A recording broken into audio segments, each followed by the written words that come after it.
here. Muhammad Hamza. Again? Why you're debating with this person? If you have guts, then debate with Zakir Naik. Debating me?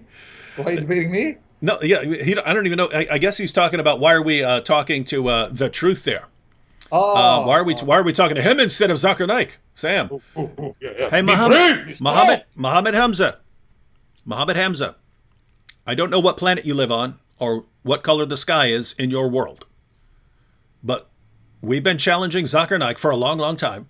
You can even check out the video clip where he says, "Oh, these guys aren't good enough to debate me. They don't have the caliber to face me. That's why I will never face them." And it's funny because the only people Zakir Naik have ever debated weren't debaters, right? They weren't popular debaters. They weren't debaters at all. There were people that the vast majority of Christians had never heard of ever, right? He's never once in his entire life faced an actual Christian debater. And if you say, why not? He says, oh, because they're all beneath me. So I just want to, because notice, everything we say is pointing out Islamic deception, hypocrisy, and delusion. And then the response is, well, why aren't you facing Zakir Naik, who will never in a million years face an actual Christian debater? Muhammad Hamza, you want to have a little exercise. Go to Zakir Naik's website, put in the contact, and say, hey, Zakir Naik, I would like to see you face one actual Christian debater ever in your entire life. Just one. One. Doesn't matter who it is. Could be James White. Could be William Lane Craig. Could be Christian Prince. Yeah, Could be right. Sam Shamoon. Could be David White. Anyone. Just one in your entire career. And watch him make excuses. Watch By the him way, make David, excuses. And so the question that arises, Muhammad Hamza, is why do you Muslims treat him like he's the champion debater when he's never faced one? He's never faced one actual debater. And why do you guys go around saying, ha ha, why are you running from Zakir Naik when he's the one who's refused his entire career to face anyone? Why? Just break that down. let me confirm a true story, and it's now in the public domain. Then I want any of those Muslims to say I'm lying. True story. I think it was 2000 or 2001. It's the date I'm off. True story. The Lord will hold me accountable if I'm lying. You can contact Sabil Ahmed. Sabil Ahmed, Sabeel Ahmed. He's on YouTube. He's from Chicago. He invited Zakir Naik to Chicago. I met Zakir Naik face to face.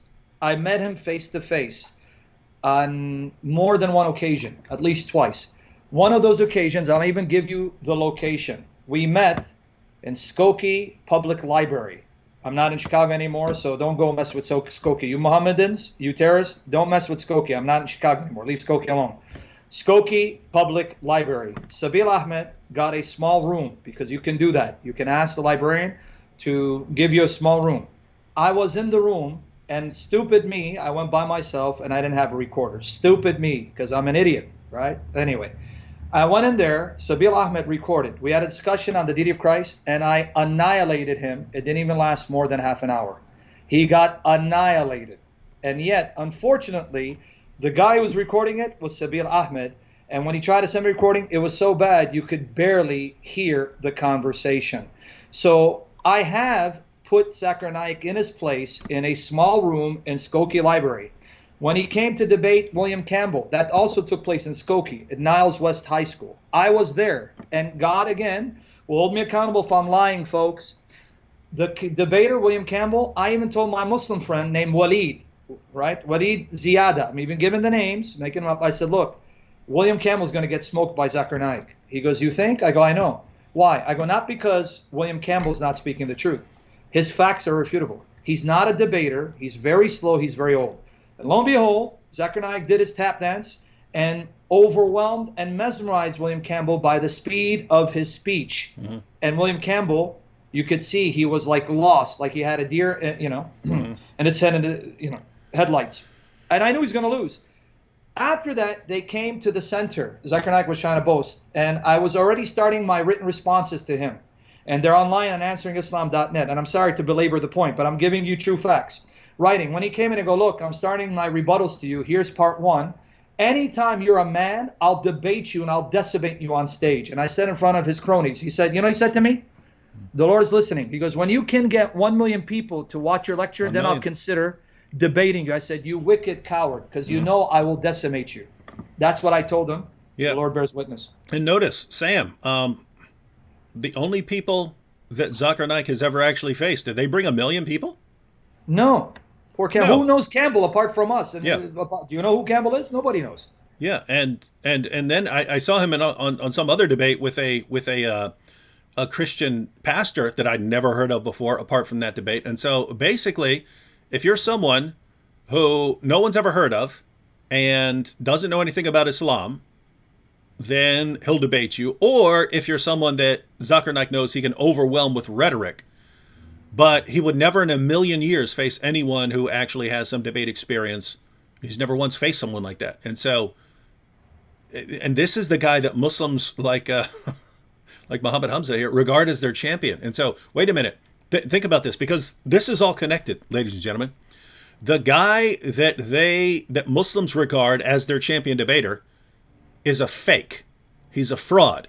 He debated a couple of people that no one's ever heard of and has spent his entire career avoiding actual debaters. And in other words, it's all a deception. And that's all we ever get from your religion.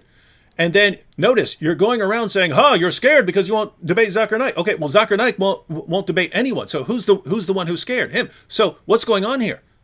You'll condemn us for not debating. We're happy to debate. And you won't condemn him when he's the actual... Notice, everything comes down to deception, hypocrisy, violence in this religion. Deception, hypocrisy, violence. That's all we ever get. How is this the religion of truth, consistency, and peace? How? It's like Hamza. It's like Muhammad Hamza here lives in opposite world where everything is the exact opposite of reality. So tell me, Muhammad Hamza, why should we believe in your religion when it somehow convinces you to believe the exact opposite of everything reality tells you? I'm interested. I'd like to know, because I just don't get it. Maybe we're a little slow, but we don't see how you believing the exact opposite of everything that is true or real is good evidence that your religion is true. All right, Sam. The final point I just want to make, because I know your time's running out. Once COVID is over, if it ever is, and they allow us to travel, just so people know this on record, David, would you and I be willing to go to any part of the world to meet these guys and debate? Yeah, of course. There you go. But now we got COVID, so let's do it online. Well, I gotta wait, right? So I just want people to know, because they keep saying, "Come to the UK if you're brave." Yeah, guys, you guys could come. Any of your champion debaters could come on live with us this week. Set it up. Zakir Naik, love to have you this week. Any of you other guys, love to have you this week. Now, here's what's funny, ladies and gentlemen. I don't think any of these guys has to join us live for a debate or for a discussion. I don't think that. But why are the Muslims here constantly saying, why aren't you facing him? Why isn't he with you live? Guys, that's not on us. What level of insanity and delusion do you have to be that you think we're the ones running? We're inviting these, every live stream we do, we invite all of these guys on. We said, well, they can all come on at the same time. They never come near us, and we're the ones who are running. What does your religion do to your ability to think? What is this, man?